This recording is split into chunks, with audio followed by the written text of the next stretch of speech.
मैं डॉक्टर सिद्धि जोशी, सह आचार्य राजकीय महिला महाविद्यालय झुंझुनू से MA उत्तरार्ध की छात्राओं से वार्ता कर रही हूँ। व्याख्यान माला के इस चरण में मैं जयशंकर प्रसाद के नाटक चंद्रगुप्त नाटक के नायकत्व को लेकर जो विवाद है कि चंद्रगुप्त नाटक का नायक होना चाहिए या चाणक्य, इस नायकत्व की समस्या को इस प्रश्न में उठाया गया है और मैं उसके आधार पर चाणक्य के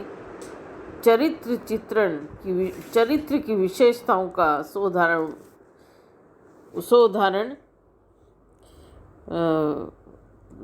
प्रस्तुत करूंगी। तो सबसे पहले नायकत्व की समस्या के अंदर क्या बताया गया है इसके बारे में हम चर्चा करते हैं कि जयशंकर प्रसाद का प्रसिद्ध नाटक चंद्रगुप्त नाटक के नायकत्व को लेकर विद्वानों में पर्याप्त विवाद उठा है। चंद्रगुप्त नाटक में स्पष्ट ही दिखाई देता है कि नाटक का सूत्रधार चाणक्य है और फल की प्राप्ति चंद्रगुप्त को होती जा रही है। चाणक्य का अजेय और सुदृढ़ क्रियाशील व्यक्तित्व नाटक पर छाया हुआ लगता है और हम चाणक्य रहित चंद्रगुप्त की कल्पना भी नहीं कर पाते। इधर वास्तविक पराक्रम दिखाने का सारा श्रेय चंद्रगुप्त को ही है। नायक के सर्व गुणों से संपन्न वही नाटक के फल का उपभोग करता है। अतः दुविधा उठ खड़ी होती है कि इस नाटक का नायक चंद्रगुप्त माना जाए या चाणक्य। वैसे तो नाटककार ने तो नामकरण से इस समस्या को सुलझाने की चेष्टा की है, अर्थात नाटक का नाम चंद्रगुप्त रखकर नायकत्व चंद्रगुप्त को ही प्रदान किया है, किंतु समालोचकों का समाधान इससे नहीं हो पाया। उन्होंने इसकी पुनः परीक्षा की है, लेकिन फिर भी चाणक्य का चरित्र है, वो चरित्र इतना प्रभावी है कि चाणक्य के चरित्र की विशेषताओं को देखते हुए इस नाटक में हम चाणक्य के चरित्र को भी गौण नहीं कर सकते। अर्थात जितना प्रधान नायकत्व चंद्रगुप्त का चरित्र चित्रण है, उतना ही प्रधान इस नाटक के अंदर चाणक्य के चरित्र की भूमिका भी है। इसके आधार पर हम चाणक्य के चरित्र की विशेषताओं का वर्णन करने जा रहे हैं, तो आप ध्यान से सुनिएगा।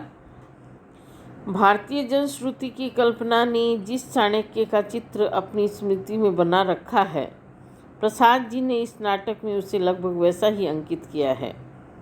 नीति का एक नाम चाणक्य नीति पड़ा हुआ कि जिसका ज्ञाता ऐसी अचूक चोट करता है कि सामने वाला तीर मिला उठे। चंद्रगुप्त नाटक का ब्राह्मण चाणक्य स्पष्ट वक्ता स्वाभिमानी है। उसके तीर ठीक निशाने पर बैठते हैं। वह बुद्धि का सागर है। उसकी प्रखर प्रतिभा कूट राजनीति के साथ दिन रात खिलवाड़ किया करती है। उसका दृढ़ संकल्प अखंड है। उसमें मनोयोग और लग्न की साधना का बल है। अपने साधन और सिद्धि को पहचानने की अद्भुत क्षमता है। चाणक्य के व्यक्तित्व में एक ऐसी भयानक रमणीयता है कि उसका चरित्र रहस्यपूर्ण हो उठता है।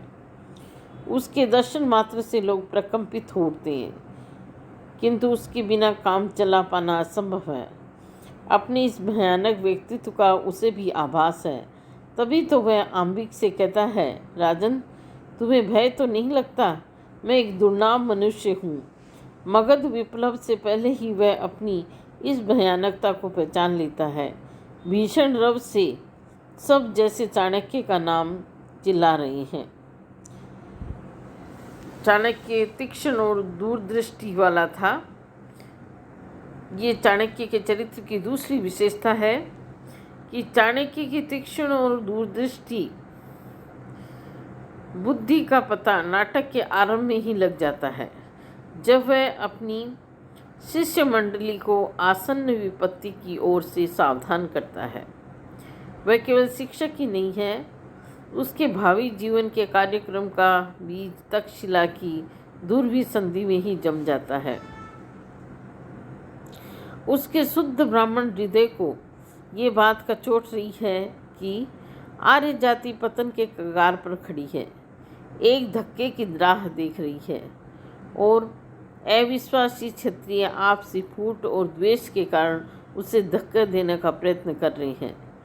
यद्यपि उस समय तक उसका कर्तव्य निश्चित नहीं हुआ था, न वह भगत के अत्याचारी शासन से पूर्ण परिचित था और न नंद द्वारा अपमानित, किंतु आर्यवर्त की दुर्दशा का अनुभव अवश्य कर रहा था। इसलिए उसके महान कार्य नंद वंश के उन्मूलन में उसकी व्यक्तिगत द्वेषता ही कारण नहीं थी। अपनी तीक्ष्ण बुद्धि का परिचय चाणक्य ने पूरे नाटक में दिया है। उसने आंबिक को सचेत किया, गर्वोन्नतर पर्वतेश्वर को चेतावनी दी, मगध की क्रांति को लक्ष्य किया, सिकंदर और सेल्यूकस की पराजय को स्थिर किया। उसे विश्वास है कि वही होकर रहेगा जिसे चाणक्य ने विचार करके ठीक कर लिया है, क्योंकि वर्तमान भारत की नीति मेरे हृदय पर जलद पटल पर बिजली के समान नाच उठती है। ऐसी अलौकिक परम विश्वासमयी बुद्धि का सागर चाणक्य समूचे नाटक का संचालन का शक्ति केंद्र बन जाए तो आश्चर्य क्या है। तीसरी चाणक्य के चरित्र की विशेषता है उसका आत्माभिमान, उसका स्वाभिमानी होना। चाणक्य का सबसे बड़ा गौरव है उसका आत्माभिमान। वह स्वाभिमानी दुर्बल ब्राह्मण अपने उस गौरव के कारण सम्राटों की भ्रिकुटियों की किंचित भी परवाह नहीं की। आंबिक से वह स्पष्ट कहता है, ब्राह्मण न किसी के राज्य में रहता है और न किसी के अंश से पलता है, स्वराज्य में विचरण करता है और अमृत होकर जीता है। प्रचंड मगध सम्राट के भरे दरबार में उसे निडर होकर कुत्तों की तरह फटकारता है। समय आ गया है कि शूद्र राज सिंहासन से हटाए जाएंगे और सच्चे क्षत्रिय मूर्धाभिषिक्त हों। महापराक्रमी पर्वतेश्वर को चेतावनी देता है, आसन यवन युद्ध में शौर्य गर्व से तुम पराभूत होंगे। बंदी गृह में चले जाने पर भी उसे जीवन का तनिक मोह नहीं है, वरन अमात्य राक्षस के सम्मुख ही वर रुचि के ब्राह्मणत्व पर कशाघात करता हुआ राक्षस और नंद को कुत्ता कहता है। सुनो वर रुचि, मैं कुत्ते को कुत्ता ही बताना चाहता हूँ। नीचों के हाथ में इंद्र का अधिकार चले जाने से जो सुख होता है उसे मैं भोग रहा हूँ। तुम जाओ। अपने ही हाथों खड़े किए साम्राज्य के नायक चंद्रगुप्त द्वारा जरा सी बात पर उसका स्वाभिमान जागृत हो जाता है और वह उसे फटकारता हुआ चला जाता है। स्वाभिमान का यह दुरुपयुक्त संयोग